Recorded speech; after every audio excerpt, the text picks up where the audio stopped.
Now, in globe tumors, retinoblastoma is the most common intraocular tumor in childhood, and approximately 90% of the tumors occur in children who are less than 5 years of age. Mostly they are sporadic. However, 40% cases can be hereditary and can be associated with osteosarcoma or cutaneous melanoma. And it is associated with mutation of retinoblastoma suppressor gene on chromosome 13q14. Now, classification of retinoblastoma is it can be unilateral, which is seen in 75% of the cases. It can be bilateral when it is present in both the globes. Trilateral consists of both the globes plus pineal or suprapineal location, and quadrilateral would include all the four regions. Now, involvement of optic nerve or choroid infiltration are important predictors for metastasis. Coming to the CT scan, so here we have CT scan of a child showing intraocular neoplastic lesion which shows fine areas of calcification, as compared to this scan where there is tumor in both the eyes and there is chunky calcification. So retinoblastoma calcification can be fine or it can be coarse and chunky, like in this case. Here also we see the extraocular extension. Now, MRI is the modality of choice to evaluate retinoblastoma, like in this child who presented with leukocoria. Here we see on T1 weighted image, the entire vitreous appears hyperintense, and there is a defined area here which is suspicious for mass. On T2 weighted images, again we see retinal detachment with hemorrhage.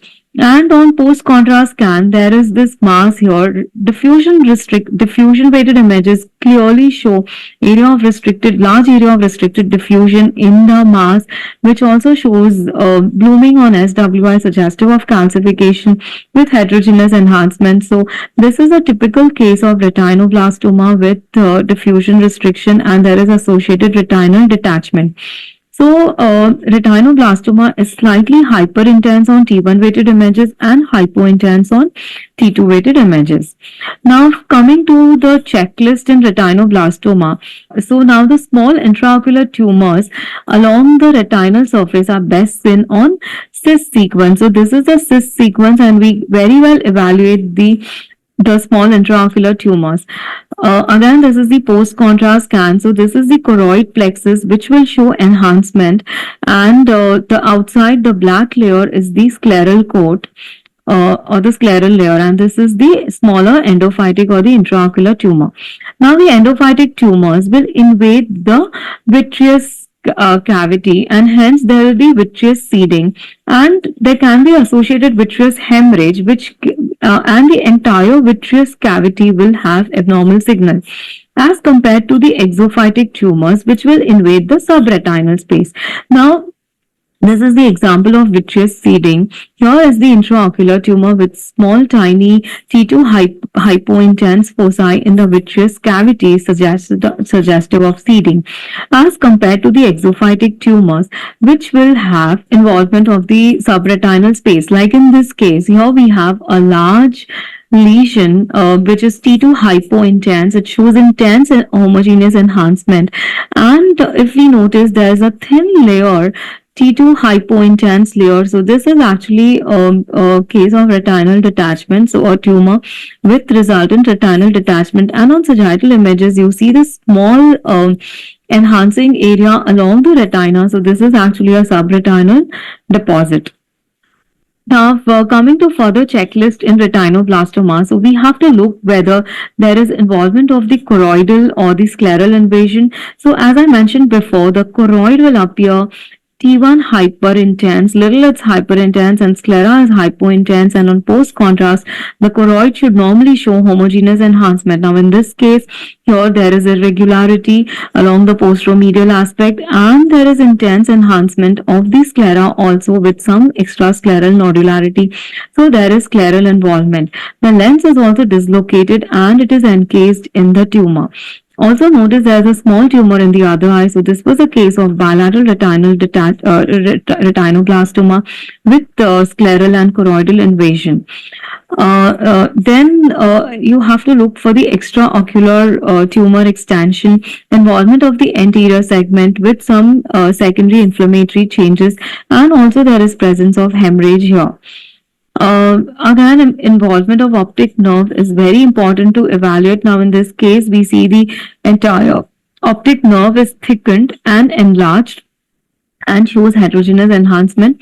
And there is also infiltration of the extraocular structures of the globe, where there is involvement of the muscles, and there is metastasis to the bone along with this extradural soft tissue. So MRI is extremely important to rule out all these.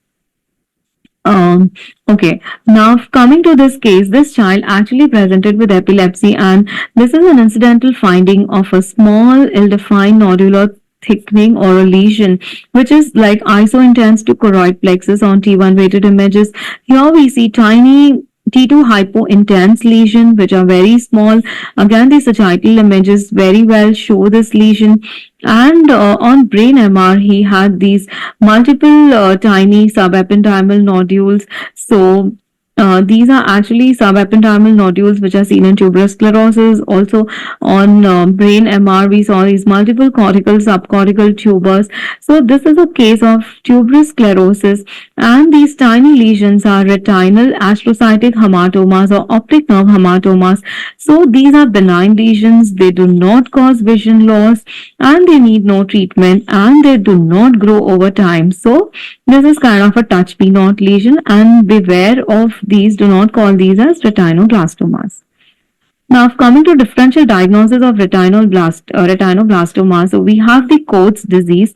Now, the basic point is that Coats disease will lack presence of an enhancing mass, and usually there is absence of calcification, the punctate or the thick chunky calcification which we saw. Now here Coats disease is characterized by telangiectatic leaky retinal vessels that lead to exudative retinal detachment, and it is usually unilateral. Similarly, persistent primary hypoplastic vitreous. This is also unilateral, and the eye which is involved is usually microophthalmic, and associated there will be atrophy of the optic nerve. And classically, it will give rise to Martini glass appearance, and this is because of the presence of persistent fetal vasculature.